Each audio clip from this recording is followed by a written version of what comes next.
Bismillahirrahmanirrahim. Assalamualaikum warahmatullahi wabarakatuh.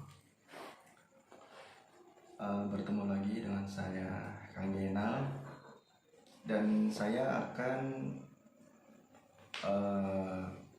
istilahnya memberitahukan sedikit cara tentang mempelajari ilmu hikmah.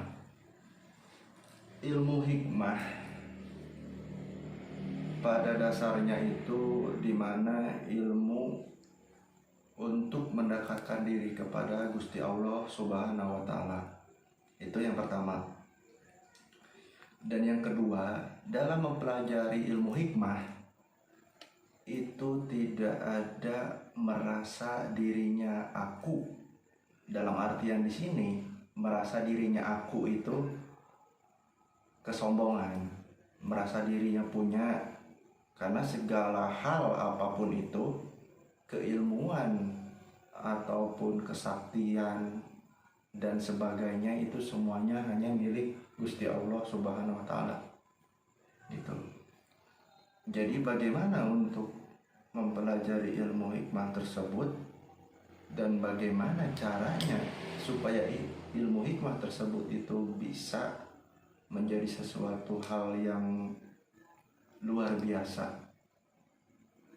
yaitu dengan cara contoh. Kita ambil satu contoh dalam hal pengobatan.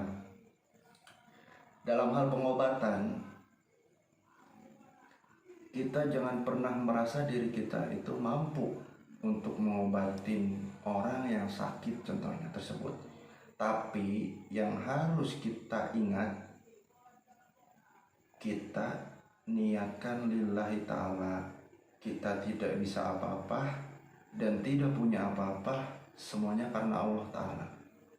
Itu yang harus dicantumkan dalam hal mempelajari ilmu hikmah. Kita tidak bisa apa-apa dan bukan siapa-siapa.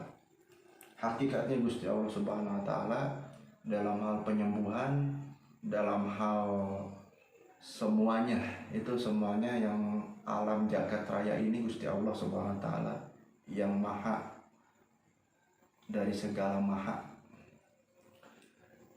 Nah, dalam mempelajari ilmu hikmah, yang pertama itu kita pernah atau sering mendengar, atau mungkin yang belum pernah mendengar itu seperti ini: asmasir. Asmasir. Jadi kenapa harus ada asmasir? Dan saya tahu, yang saya pelajarin tentang asmasir tersebut itu untuk menyampaikan di mana penunjang ilmu hikmah itu bisa menjadi nyata. Asmasir itu. Jadi dengan asmasir, ilmu hikmah itu ibarat makanan. Kalau asmasir itu rasanya, kalau tanpa asmasir maksudnya, kalau tanpa asmasir itu rasanya seperti bagaikan sayur tanpa garam. Tapi dengan asmasir itu semua ilmu hikmah itu penunjangnya itu asmasir. Itu yang harus diingat. Dan banyak asmasir itu yang kita ketahui, banyak asmasir. Nah, kenapa kita harus asmasir? Karena dengan energi dari asmasir atau olah napas tersebut, itu akan menimbulkan energi diri itu akan menyalur ke orang yang sakit atas izin Gusti Allah. Adapun asmasir, dengan cara asmasir tersebut, yang pertama itu hu Allah, tarik nafas, ya hayyu ya qayyum, tahan di perut sekuat-kuatnya, semampu-mampu sekuat dan semampunya, benar-benar ditekan posisi di bawah pusar tersebut. Ya qayyum, lalu keluarkan lagi dari hidung, sirullah ya latif gitu. Jadi seperti ini.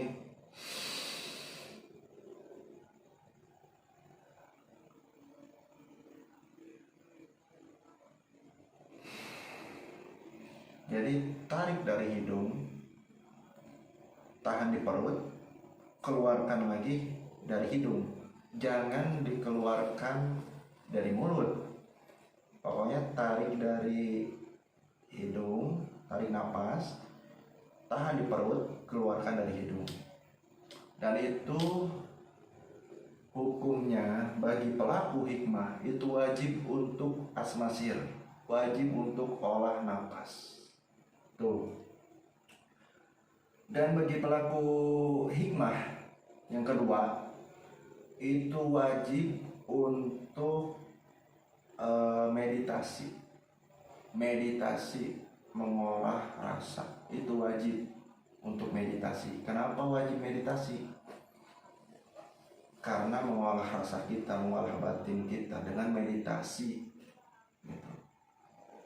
Jadi itu cara kedua dari pembelajaran ilmu hikmah, meditasi. Dan untuk yang ketiga itu istiqomahkan dalam hal wirid atau mengamal ilmu hikmah. Karena satu hal, tidak ada yang namanya ilmu instan. Tidak ada yang namanya ilmu semua jadi, semuanya butuh proses. Semuanya butuh yang namanya istiqomah dalam hal wirid, mengamal. Jadi agar menjadi ilmu hikmah itu menjadi meresap ke tubuh kita, itu caranya dengan istiqomah, jangan males-malesan. Seperti itu. Dengan istiqomahnya wirid itu semata-mata niatkan untuk mendekatkan diri kepada Gusti Allah, bukan untuk semata-mata niatnya untuk kesaktian, bukan. Karena inama amalu biniat, semuanya itu tergantung daripada niat. Kalau diniatkan dengan kesaktian, berarti kita tidak ada mencapai ilmu ikhlasnya itu di dalam mengamal ilmu hikmah. Gusti Allah itu lebih tahu daripada apa yang kita inginkan. Jadi dalam hal mengamal amalan hikmah, niatkan lillahi ta'ala itu. Nah, untuk selanjutnya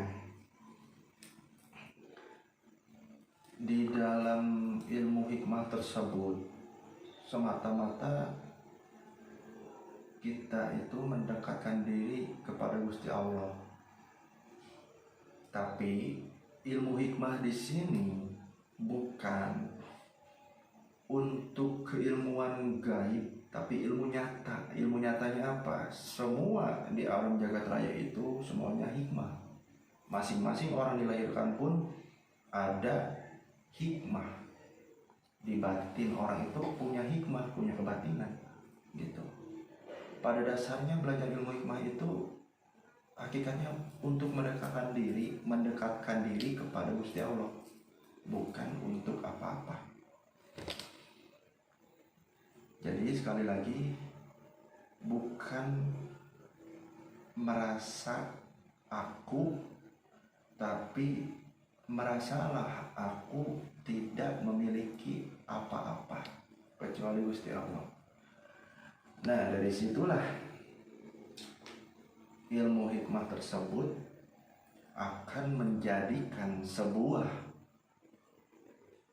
jalur segaris lurus alih diri kita dengan Sang Pencipta, yaitu Gusti Allah. Adapun amalan membuka mata batin, cara yang mudah, yang gampang dihafal, Cara pembukaan mata batin yang pertama itu baca ya batin 21 kali, tahan nafas. Jadi tarik nafas seperti biasa dari hidung, tarik, tahan di perut, sambil baca ya batin 21 kali. Keluarkan dari hidung, tiupkan ke telapak tangan kanan. Terus niat saya membuka mata batin. Sesudah itu usapkan dari mata kiri ke mata kanan 2 kali usap. Habis itu pejamkan mata. Pejamkan mata. Rileks, santai, pejamkan mata. Nanti akan muncul suatu cahaya yang melebur. Itu tanda pertamanya. Nah, di balik itu semua, sebelum mulai kita membuka mata batin, membaca ya batin 21 kali, tahan nafas. Media penunjang yang harus kita ingat untuk sedulur hikmah sholawat dan semuanya, dan sedulur kopi mistik klasik Nusantara. Yang harus kita ingat medianya itu media madu.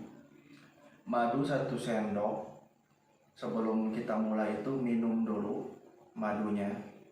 Sama seperti biasa, baca ya batin dulu 21 kali, tahan nafas.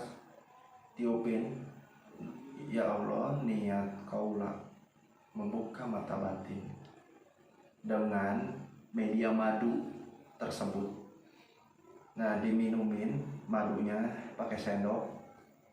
Sehabis diminum madunya, baru seperti yang tadi saya bilang, kita mulai dengan baca ya batinnya 21 kali, tahan nafas.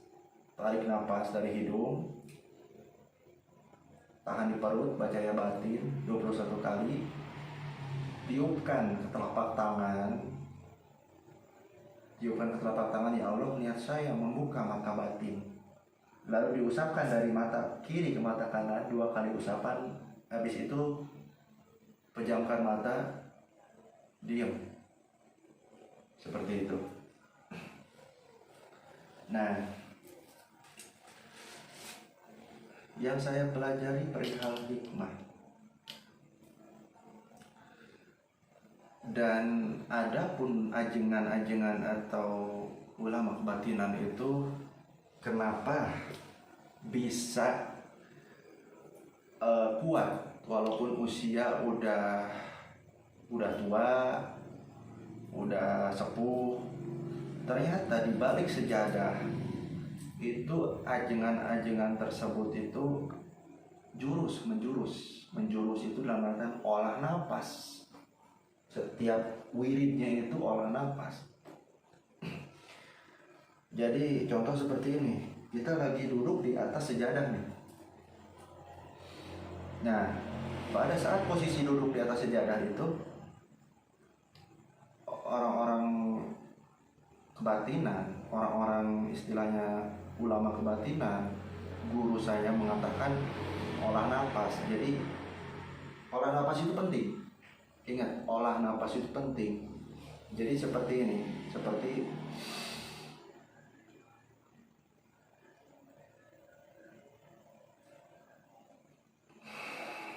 bisa satu tangan, bisa 2 tangan.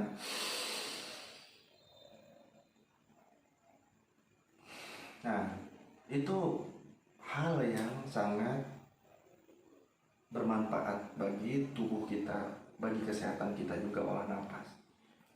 Olah nafas itu kita bisa salurkan ke, contoh lagi duduk sila nih, kita olah nafas. Nah, energi dari tubuh kita itu salurkan ke tubuh kita, misalkan ke kaki ini, ke kaki. Tarik nafas,